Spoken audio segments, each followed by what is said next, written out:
Olá, vamos agora examinar uma situação em que poderíamos utilizar múltiplos projetores. Vamos partir de um exemplo simples. Esta cena que estamos aqui a visualizar, nós gostaríamos de ver projetada numa sala, uma visualização desta cena em 3 paredes, como se fossem 3 janelas para um mundo. Portanto, a nossa ideia seria agora podermos observar esta cena numa instalação, por exemplo, numa galeria, onde teríamos um videoprojetor que nos permitia observar em frente, mas visualizar igualmente as outras partes da nossa cena. Nesse sentido, o que nós gostaríamos de visualizar era não apenas a visão em frente, mas também em simultâneo a visão lateral, como se tivéssemos mais 2 pares ou um par de câmaras. Como é que isso é feito? Neste caso, o Unity permite fazer algo muito simples, que seria a esta câmara que está aqui colocada. Podemos adicionar uma outra câmara, que neste caso seria aquilo que chamaríamos a câmara esquerda. Esta câmara esquerda seria colocada como dependência da câmara que aponta em frente, ou seja, eu vou colocar aqui na sua posição em relação à primeira câmara, ela estará na posição 0, 0, 0, e se virmos a cena do ângulo de cima, veremos que a primeira câmara está a apontar em frente, nesta direção, e então esta câmara terá que apontar, terá que rodar, ou seja, terá que ficar na posição menos 90. Note-se que aqui, neste local, eu posso monitorizar a vista da câmara que eu selecionar. Vou copiar, vou duplicar a câmara esquerda, alterar-lhe o nome para câmara direita e rodá-la de 90 graus. Neste momento, nós temos 3 câmaras, e vendo este preview, que estão olhando para 3 locais diferentes, como se pode verificar. No entanto, nós só estamos a ver apenas uma câmara, porque o que está a acontecer é que elas se projetam todas na tela e a última ganhará prevalência sobre as outras. O que é que isso quer dizer? Quer dizer que todas elas, neste caso, têm uma profundidade de 0, ou seja, todas estão ao mesmo nível. E neste caso vemos que a última câmara é aquela que sobrepõe a sua imagem às outras. Uma vez as câmaras colocadas, o que devemos fazer é determinar qual é a percentagem de tela, de projeção, que elas irão ocupar. Ou seja, se eu começar pela câmara à direita, que deverá ocupar este lado do ecrã, eu deverei dizer que ela ocupará apenas em largura 1/3 do ecrã. Ou seja, 0,1 sobre 3, o que dá 0,33333333, etc. Portanto, eu vou escrever ponto 33333.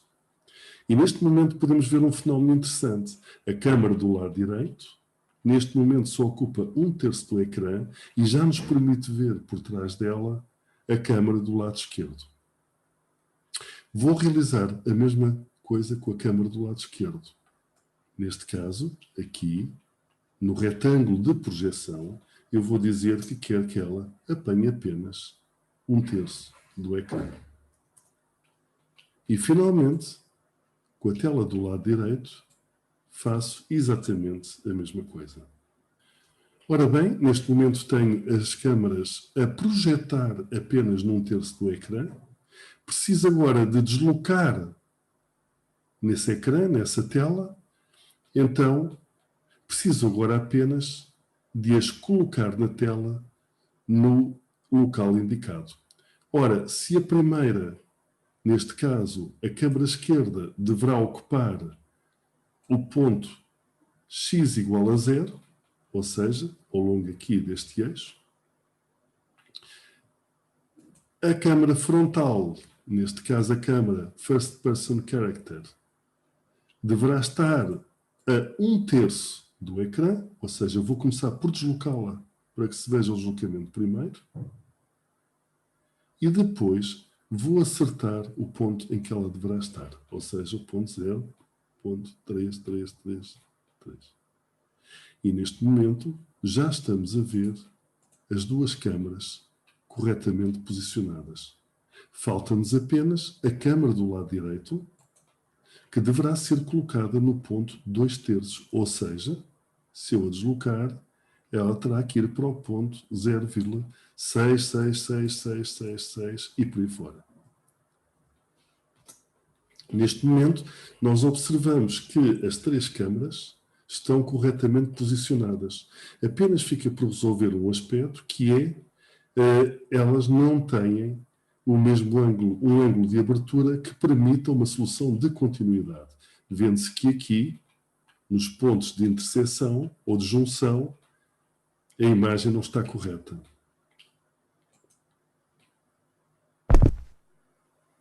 Neste momento, vê-se que tudo funciona, mas a imagem não está muito correta em termos de solução de continuidade. A razão para a qual a imagem não está correta em termos de solução de continuidade é simples de observar se virmos a cena de cima e observarmos que cada uma das câmaras tem um ângulo de visão que não toca na outra câmara. Ora bem, nesse caso, aqui, no ângulo de visão, devemos então aumentá-lo. Normalmente o valor anda à volta de 110, de forma a que todas as câmaras, o ângulo de visão de todas as câmaras, se toque.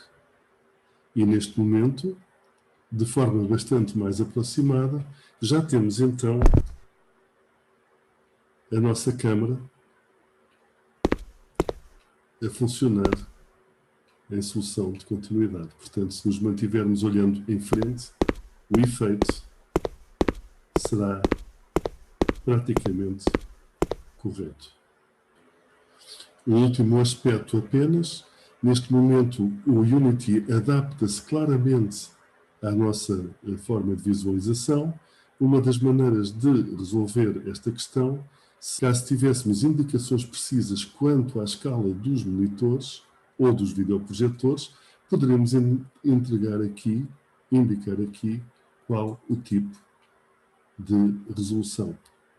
Por exemplo, no caso de 3 monitores ou videoprojetores de 600 por 400, ou seja, 600 de base por 400 de altura, teremos um ecrã de 1800 de base por 400 de altura, ou seja, 1800 pixels de base por 400 de altura. E neste caso, o Unity adapta-se imediatamente à resolução pretendida,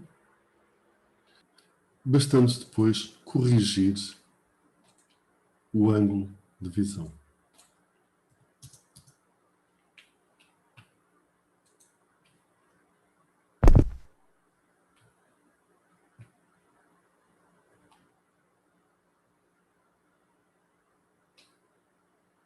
Refira-se que o manual do Unity contém informação extremamente importante e pertinente sobre estas matérias. Nesse sentido, por exemplo, em relação às câmaras, é explicado claramente como é que são as câmaras, qual é o seu funcionamento, como é que é calculado também o campo de visão, as resoluções e a forma como é projetada a imagem. Obrigado por me terem acompanhado.